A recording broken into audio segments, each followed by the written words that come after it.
Very recently, some of you got wind of a new certification, a project management office. And I've been getting a lot of emails, people asking, Phil, do you think this purchase of a PMO organization was a good idea? Do you think I should take this PMO certification? And for the next 40 minutes thereabouts, I'd like to share with you deep insights about the project management office. I would like for you to really take some time out to listen because I'm going to unpack so much information in the next few moments. But I want to give you my perspective. One of the certifications I hold is called the OPM3, Organizational Project Management Maturity Model, and it's from PMI.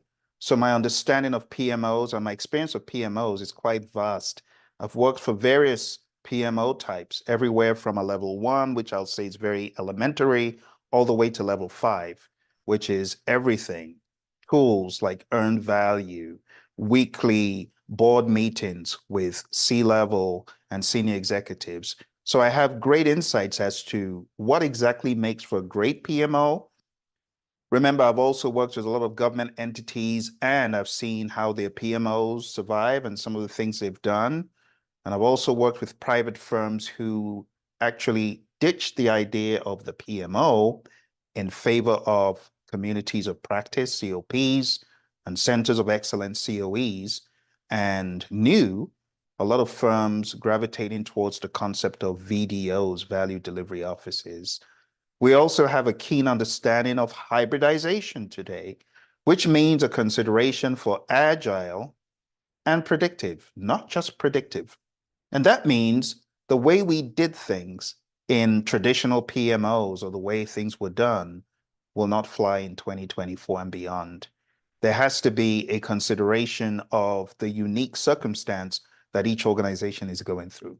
So I invite you to block out your calendar for almost an hour and let's journey into a lot of definitions of PMOs, my perspectives as to was PMI's purchase a good one? Or based on history, what we've seen from acquiring other firms and ditching what they already had in OPM3, what is the future likely to be? I'll also share with you my perspective of what I think you should be doing as a project manager. As someone who wants to get into the world of PMOs, I know certainly a certification is not what will save the day. What will save the day is an acute understanding of the humans going through the change that a PMO could bring. I'll also share with you my perspective as to whether I think that is the one-size-fits-all way forward. And all of the other certifications that have been around for decades, but not grown in PMI's catalog, we'll also be exploring what my perspective is on that. So without much ado, let's jump into this discussion. I call it PMO, to be or not to be. Welcome to this episode of Project Management Leadership. You've received an email probably about the new PMO certifications, prompting you to contemplate spending $900 or thereabouts or even more. Well, before you do that, listen to this episode in its entirety because I will be breaking down for you a lot of information. I am going to unpack so many pieces of information about PMOs, VDOs, COPs, COEs, and my experience in this domain, so you definitely want to bookmark this and come back to it. A project management office is a term that we hear as we prepare for professional project management exams. But what exactly is it? We can define a PMO as a centralized organizational unit responsible for overseeing the planning, execution, and control of projects in an organization. It serves as a strategic entity that enables people understand standards, methodologies, and best practices to ensure consistent and efficient project delivery across the organization. It's really all about efficiency. A robust PMO functions as a catalyst for project success by providing support, guidance, and resources to project managers and teams. Now, let me just say right off the bat, that definition sounds very specific to organizations employing predictive project management, because in the world of agile, we do not see the concept of PMOs being upheld. Instead, we might see something called a value delivery office. So keep that in mind, okay? Now, back to PMOs. PMOs are implemented in several phases to ensure alignment with organizational goals and culture. Let me give you a breakdown based on my perspective of how a PMO should be established and the recipe for creating a great PMO. Number one, in my mind, is always empathy. You need to meet people where they are by assessing the organization, understanding the past and the present, identifying areas that need improvement and determining the need for a PMO. And where there might be a need for a PMO, you are always approaching the decisions from an empathetic perspective. Empathy is number one, okay? Then from empathy, you get into the understanding of what needs to be done. And I call this the compassion state, because empathy is putting yourself in the people's shoes. Compassion is taking action to ensure that those concerns are implemented in the process. So that's number one. In everything you do, approach it with empathy and compassion. Whether you are assessing, whether you're planning, it has to be with compassion. Number two is then engaging the stakeholders, right? When you now come from a place of empathy and compassion, you can then more effectively engage your stakeholders by obtaining buy-in from senior management, by obtaining buy-in from whoever the key champion is for this initiative, right? And this involves communicating the benefits of the PMO and addressing the concerns. Number three is establishment of PMO functions. Once a PMO's objectives are defined, it's essential to establish core functions and services.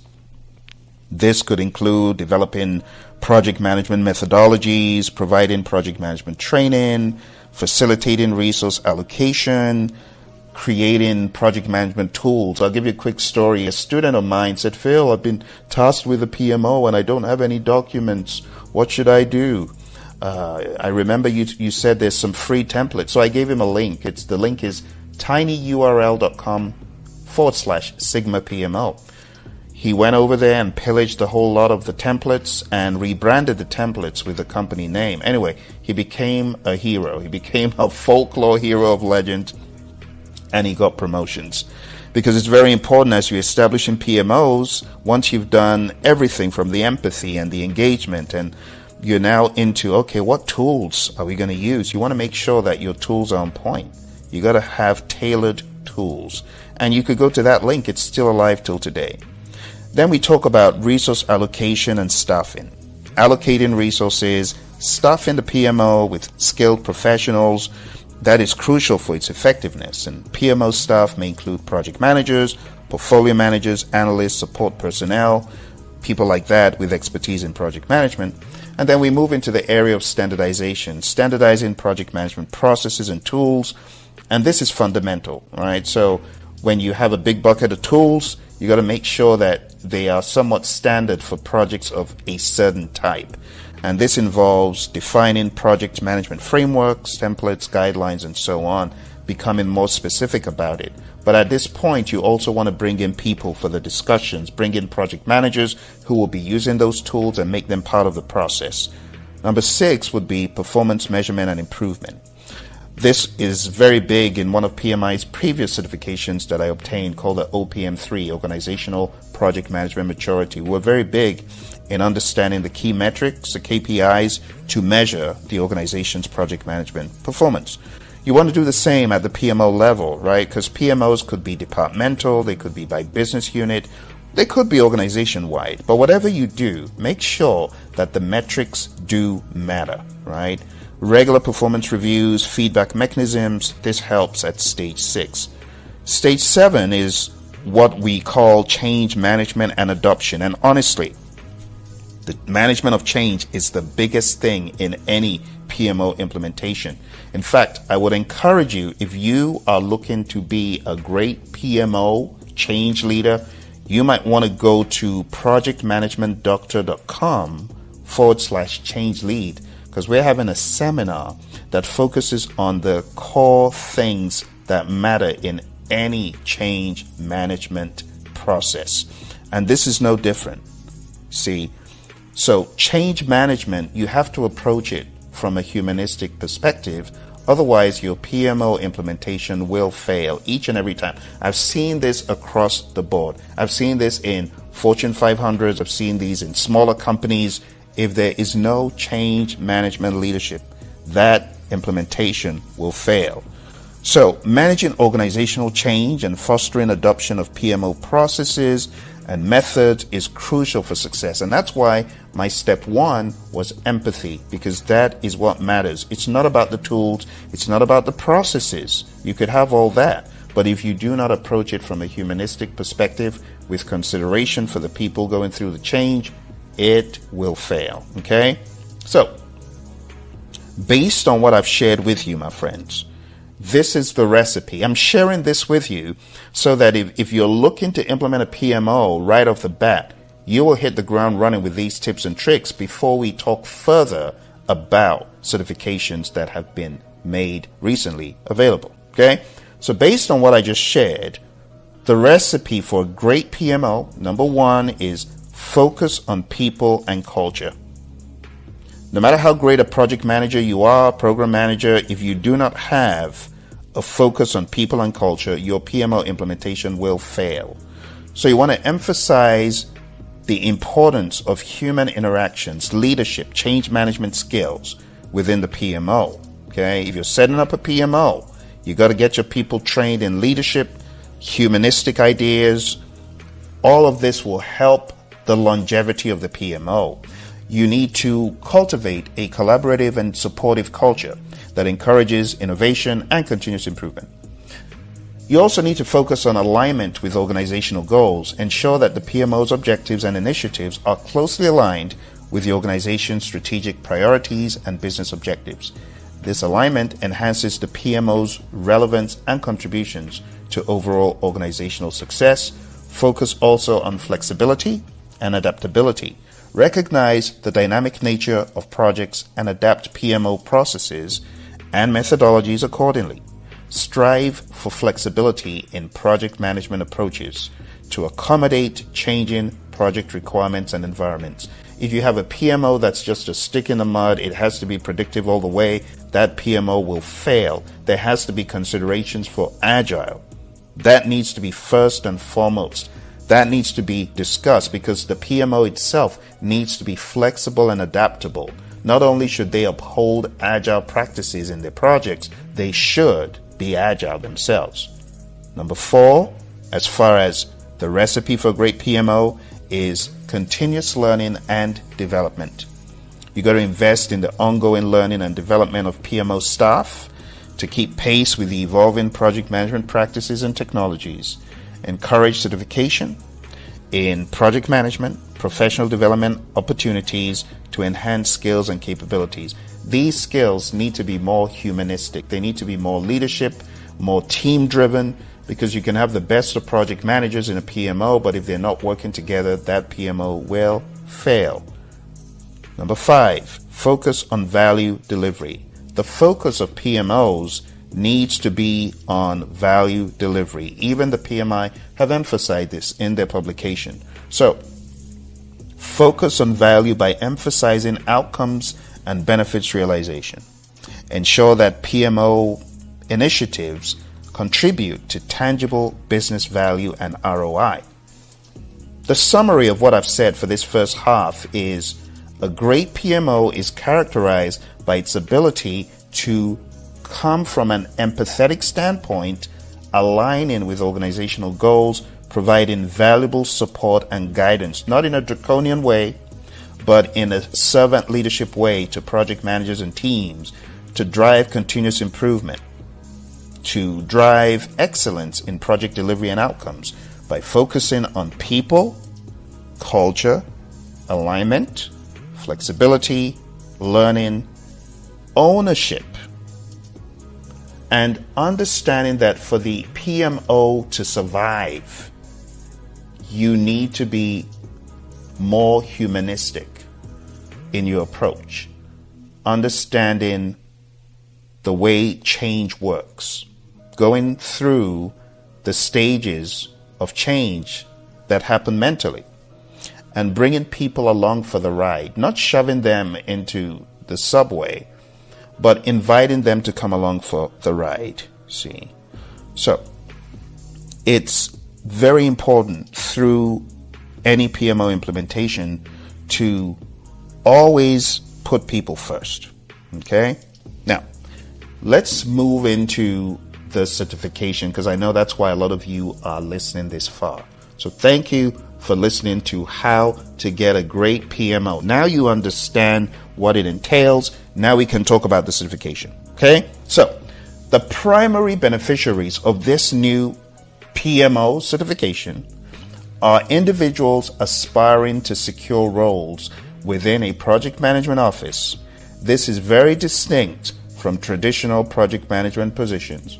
Now, for some years, I was a project manager, and then I began to realize that there were PMO roles, such as being a PMO officer, such as either upholding the framework of an existing PMO or introducing a new PMO. And I started going for those positions. So if your ambition leads towards becoming a consultant, specializing in project management office development, then you may find some value pursuing this. However, it's essential to acknowledge that success in this field relies heavily on practical experience and a nuanced understanding of operational peculiarities in each organization.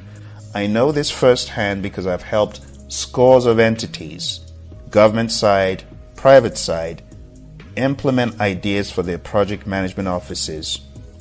And I've trained thousands of project managers that are already in PMOs. So my extensive tenure as a project management office consultant has illuminated that the true essence of proficiency in this domain often transcends what you'd find in PMBOK guides or a textbook.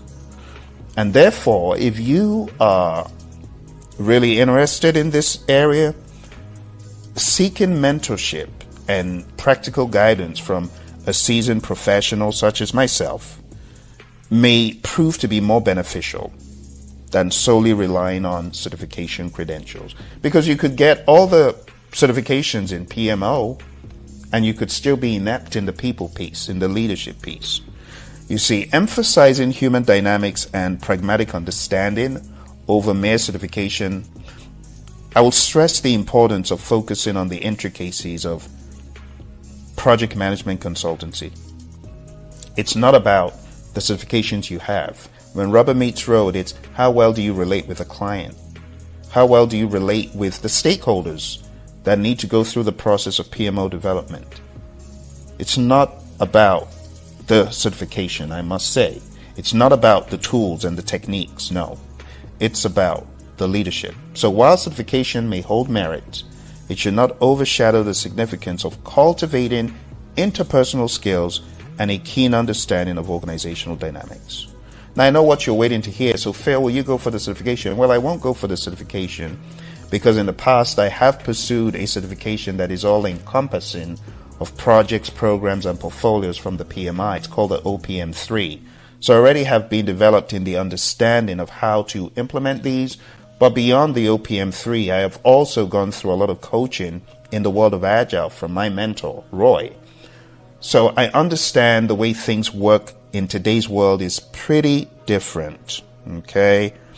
Now, the decision to pursue a PMO certification in your world may be different from mine. And I would say it warrants thorough contemplation, considering its alignment with your professional goals and the broader landscape of project management consultancy. You see, very recently, a graduate, Claudia, a friend of mine from my Praizion PMP Academy, raised the question regarding PMI's recent acquisition of PMO organizations. And my immediate response was, I don't know, let me stew on that for a little bit, because I perceive PMOs to be gradually diminishing in prominence within certain organizational contexts. The traditional concept of a project management office is increasingly perceived as outdated and, in some cases, obsolete. Organizations are pivoting towards alternative models such as communities of practices, COPs, centers of excellence, COEs, and value delivery offices, VDOs. The PMI even talk about this in the Agile Practice Guide. So many organizations are shifting away from the conventional PMO framework, and this is making the landscape very different from what it was 20 years ago, 10 years ago, right? So, given this evolving landscape, I would question the wisdom behind any organization's acquisition of a purely PMO organization. In my view, there exists a pressing need for PMI to redirect its focus towards revitalizing certifications that have fallen out of favor. Now, some of these might shock you, but this is my perspective, right? Some of those that have fallen out of favor are the ACP. The ACP should definitely by now be 500,000 at least certification strength in terms of people. It's weak. You can also see the other certifications from PMI are, I hate to say it, but equally weak, like the SP, the RMP, the PGMP, the PFMP. They are fundamentally weak. And they are weak because they have not been given enough strengthening and enough reform. People will gravitate to where they find value and where the price is right. So if people are not gravitating towards that, it's either the certification does not add value, and I know these certifications do add value, or the price may not be right. So I would recommend, my perspective would be take a revenue cut on those certifications as opposed to acquiring another organization and presenting more certifications to an already flooded market with a lot of valueless certifications. Because the value of a certification lies in the job boards. Go to the job boards and check out the big kahunas in the world of project management. You'll find them. If a certification has no demand in the marketplace, and there are very few people on a world level that have acquired it, then it tells you there's probably no sense in doing that. So, my recommendation for any project manager would be to focus more on what gives you value at a much more profound stage, which would be leadership and interaction and change management. Again, for those of you that are keen on learning the humanistic perspectives of change, you want to go to projectmanagementdoctor.com/change lead, because I truly believe that can help you. I'm not here just to say, hey, I don't think this is a good idea, and then I don't provide solutions. So I am providing you ideas and solutions that can help you move beyond just having a certification. Let me be honest, I've got over 12 different certifications. A certification is only as valuable as the demand in the marketplace or the skills it gives you. Let me ask you this. What skills have your recent certifications given you that you truly know? If you're able to put a finger on it, then they are valuable to you. If not, then probably are not. Furthermore, I want to emphasize the importance of providing project managers with necessary tools and resources in a manner that fosters voluntary participation and inclusivity. So rather than an imposing PMO that gives rigid frameworks, my stance underscores the need for adaptability and agility in navigating the evolving landscape of project management. Now, Reflecting on the considerable price tag attached to this certification, which ranges from $990 to $1,390, I anticipate it may deter many prospective candidates, particularly given the existing complaints regarding the cost associated with PMP exam fees. Moreover, upon introspection of my journey as a project manager, it became apparent that investing in this certification may not represent a prudent use of resources, not just for me, but for many individuals.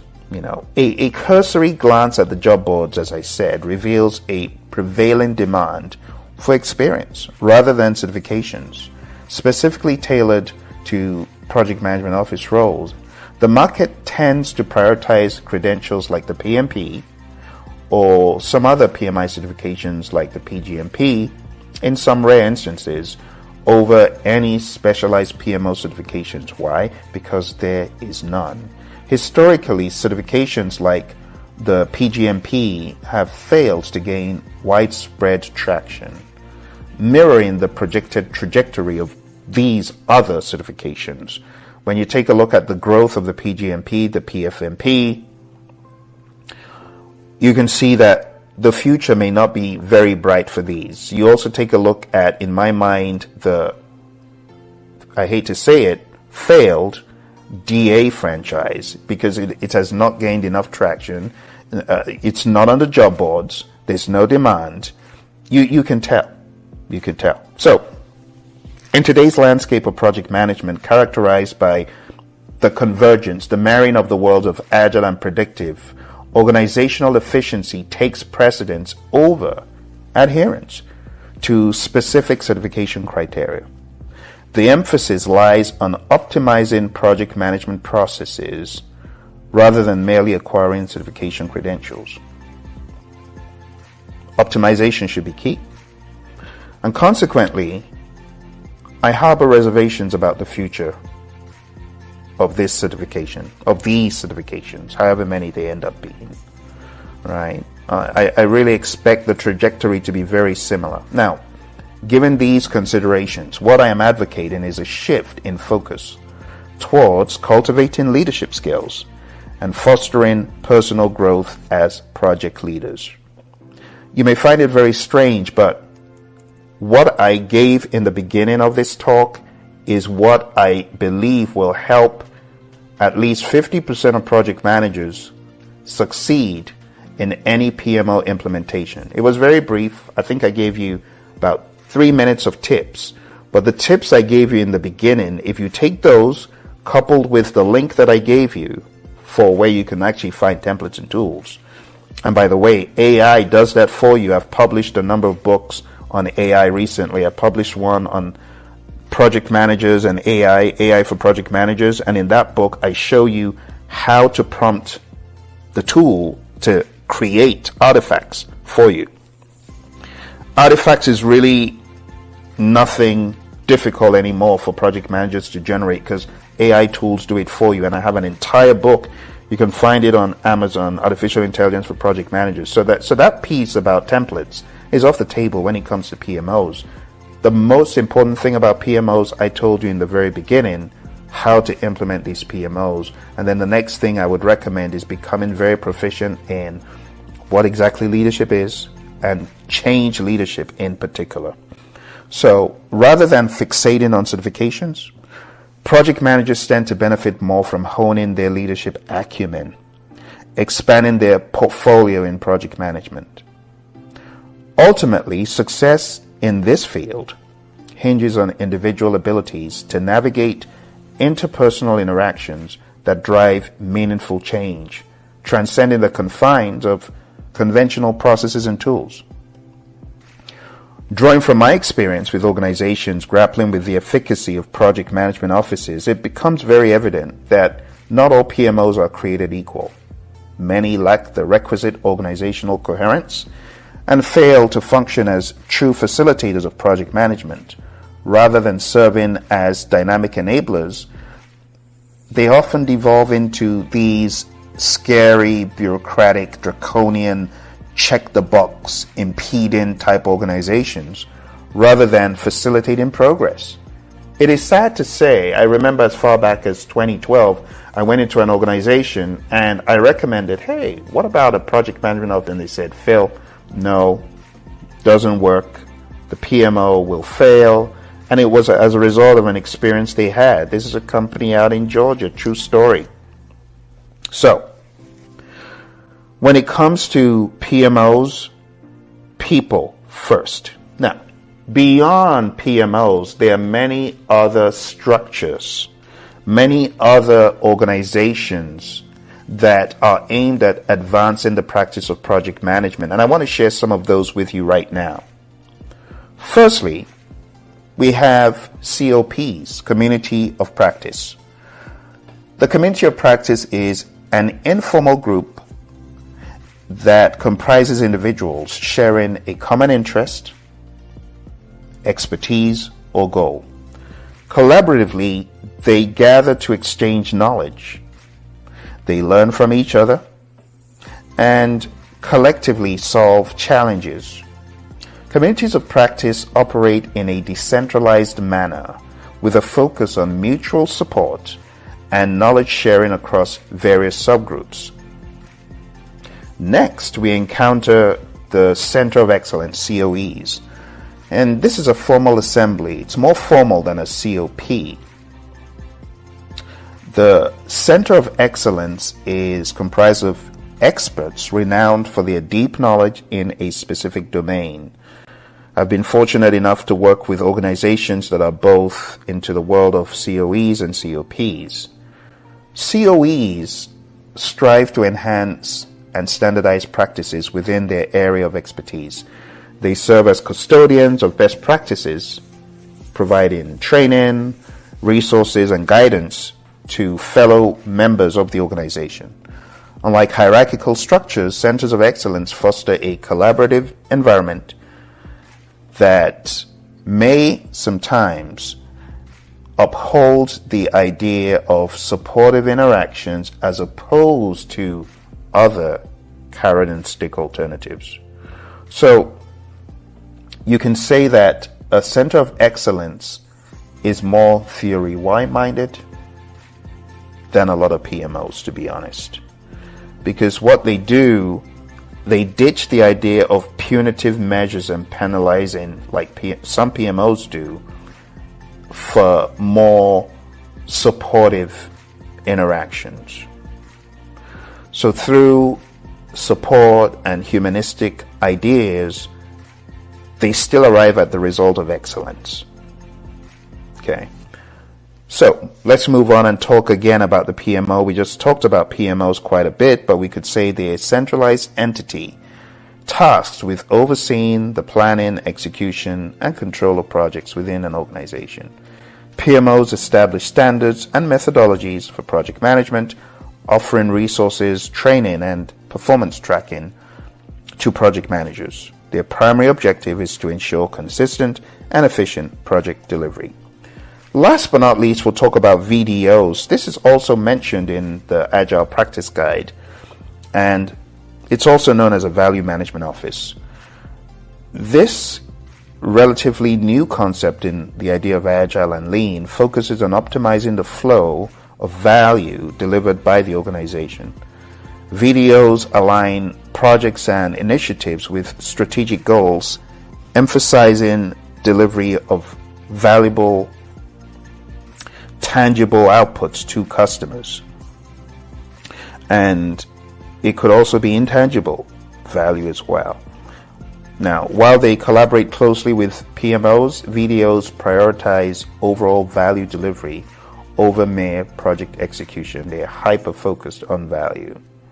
So, let me give you a few examples from my real world. How the concept of PMOs is evolving within many organizations, exemplified by a company I'll refer to as Company X. Rather than adhering to traditional PMO structures, Company X has transitioned into a more inclusive and expansive model known as a Center of Excellence. This project management Center of Excellence has thrived over the past 5 to 6 years, attracting numerous certified project managers and project management enthusiasts who collectively uphold excellence in project management practices. In stark contrast to the conventional PMO approach, where a centralized body dictates work methodologies, the Center of Excellence distributes responsibilities across certified project managers throughout the organization. This fosters a collaborative ethos where individuals support each other's professional growth and collectively enhance project outcomes. The Center of Excellence operates on a voluntary basis, which is similar to a non-profit organization in my mind, emphasizing participatory engagement and a shared commitment to quality improvement.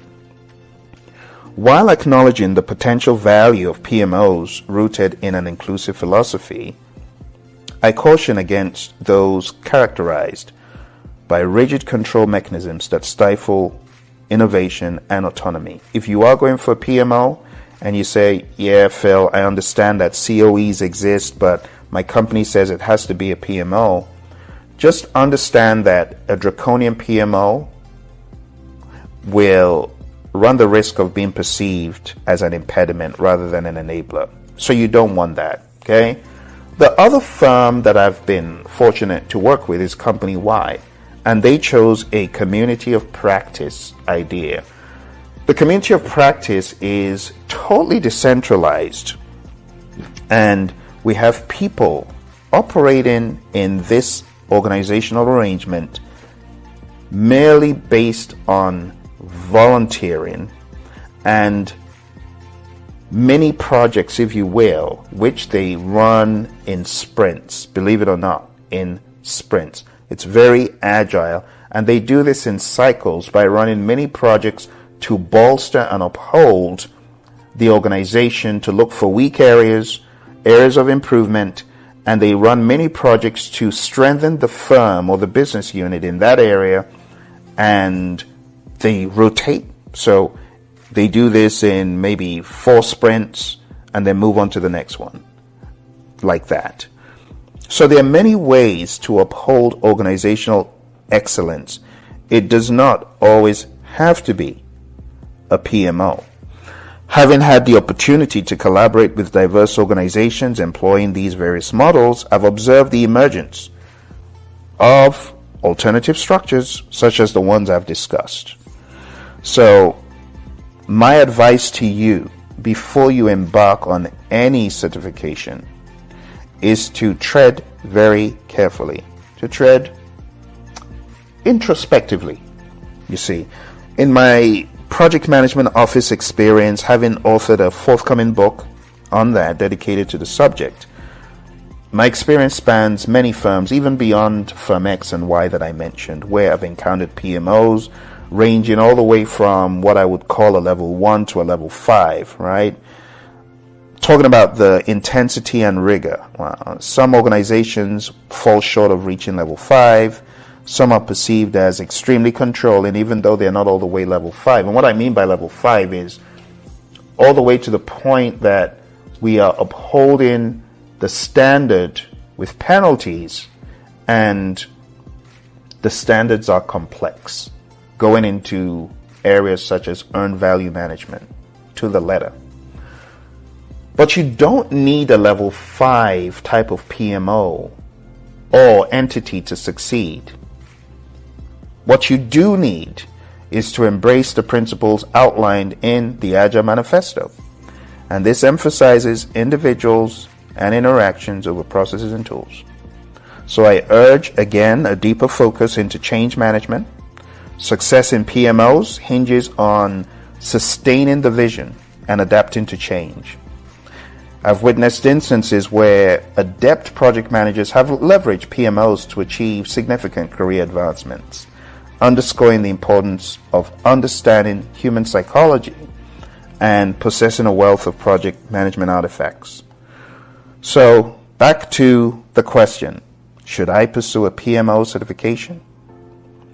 My personal stance is against it.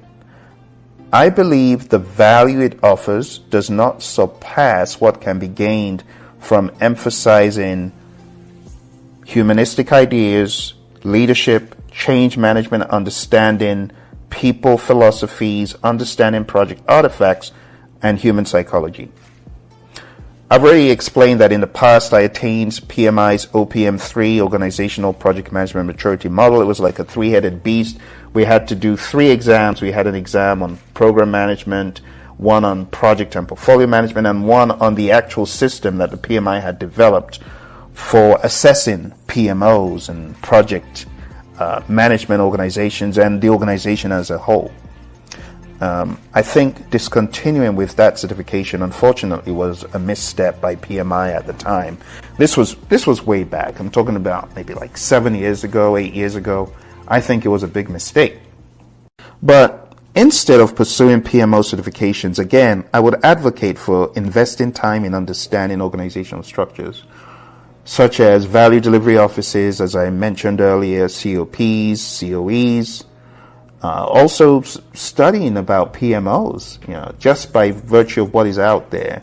I think by focusing on psychology and tailoring approaches to meet organizational needs, one can better address the evolving demands of project management. Because business is changing, tides are changing. While some organizations may benefit from a PMO, the ultimate success of such endeavors lies in understanding and navigating the intricacies of human psychology. I'll just be honest straight up. What I've seen as successful in organizations is when people are given an option to join. So if you understand McClellan's theory, you understand what people are motivated by. People are motivated by the need for affiliation. And just being part of a COE or COP is a big deal in the minds of people. They want to belong. So when you put up a structure where they are part of, where they have that sense of belonging, also going back to Maslow's theory, people want those lower levels of the pyramid to be met before the higher levels. One of the lower levels is that love or belonging. What do you think that COE or COP does for people? There's that belonging. And people's perspective is, oh, I belong. I got to be there for the team. I got to be there for my people. And that's why you get stellar output. You get people creating some mind-blowing artifacts. You get people taking on tasks of training scores of people to get certified. Within the organization, they're doing this voluntarily. They're not being coerced, So keep that in mind. Now, I've talked quite a lot about alternative organization types, but I want to bring some perspective and balance. Because I know some organizations have invested so much in PMOs, they ain't no going back. So I understand that. Now, while there's no singular source, various studies and reports offer valuable insights into the potential benefits and impacts of PMOs. So here's a breakdown. Firstly, there's improved project success rates when done well. Not all PMOs are draconian. Not all PMOs fail. Some PMOs are done very well. And research indicates a positive correlation between effective PMOs and increased project success rates. Reports such as those from PMI's Pulse of the Profession highlight that organizations with mature PMOs tend to achieve higher project success rates compared with the less developed ones. Now, in my mind, a developed PMO is one that understands the people piece of the business, which is paramount. Secondly, PMOs could result in enhanced efficiency and cost savings when done the right way. They can streamline project execution, they could standardize processes and optimize resource allocation, and this streamlining potentially leads to improved efficiency, reduced costs, and better project outcomes overall. PMOs could play a vital role in strategic alignment, ensuring the projects align with organizational strategy. By offering a centralized view of project activities and priorities, PMOs could help focus resources on initiatives that deliver the most value to the organization. But it's critical to hone in on these little nuances that I explained earlier. Implementation is key. The effectiveness of a PMO heavily depends on how well it's implemented and integrated into the organization's culture and structure. A poorly designed PMO, my friends, it can generate bureaucratic hurdles, it could hinder innovation, and it can stir up bad blood. So tread carefully if you are implementing a PMO. Always put people and culture and structure into the mix. Secondly, measuring PMO success requires defining relevant metrics. So beware of the metrics you choose. The PMI covered this well in the PMO Guide 7th edition. When it comes to measurement and metrics, it could be a very slippery slope. So proceed with care. Metrics such as project success rates, on-time delivery, cost savings achieved through PMO interventions are essential for assessing performance. I also want to make it clear that PMOs, although valuable, are not a one-size-fits-all solution. It's not a universal solution. Building a robust project management culture, fostering effective communication, and investing in skilled project managers is critical for project success. So if you have a great PMO but crummy project managers, you're not going to get very far, which is why it goes hand in hand, the PMO and people development, the PMO and team development. In conclusion, project management offices have the potential to significantly enhance project outcomes when strategically implemented and aligned with organizational goals. However, their success relies very heavily on careful planning, effective execution, and continuous improvement. As for my personal preference, based on experience, based on having my ear down to the marketplace, I prioritize focusing on perfecting leadership, perfecting change management, and communication skills, alongside achieving excellence in hybrid project management. Because the world is changing. It's not always predictive. It's not always projects. We also need to think from a value angle, from a benefits angle, from an agile angle. It's not all predictive. And therefore, hybrid project management becomes very important, and understanding how to navigate that terrain in any organization as well. For those keen on implementing effective project management excellence solutions, seeking guidance from a seasoned coach with hands-on experience is highly recommended, and that's why I set up PMOnonymous.com to help those project managers who are stuck. Maybe you've been tasked with implementing a PMO. Maybe you do not have that hand-holding from someone who has been there, done that. Go on down to PMOnonymous.com. You don't have to struggle alone. PMOnonymous.com. If you're seeking to learn more about change management, go on down to projectmanagementdoctor.com/change lead. And if you have any questions or insights, feel free to share them. But I really want to make it clear, if you really want to succeed in any structure, you got to put people first. You got to come with compassion, a mindset of empathy, and you have a much better chance of success. Thank you for joining me today, and all the very best as you decide what is best for your career. Well, there you have it, my unbridled and unfiltered opinion. I am curious to know, those of you who are thinking of taking the certification, stay in touch and let me know how your journey was. After you do get certified, I'd like for you to report back to this page and share with me any insights. It is my belief that regardless what you decide to do, the PMI will support you in your goals of project management, office implementation, or development.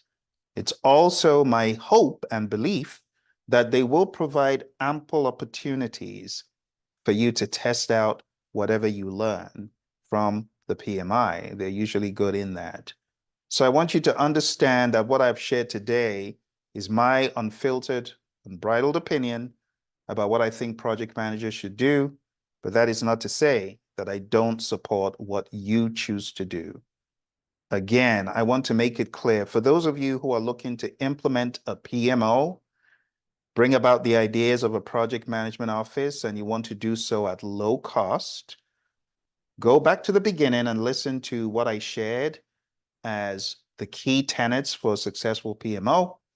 And then when you're looking for tools to implement, just remember, it's not the most important thing, but I would love to refer you to a link from a PMO that has helped the world by putting itself out there and giving us access to so many tools and techniques, templates of project management.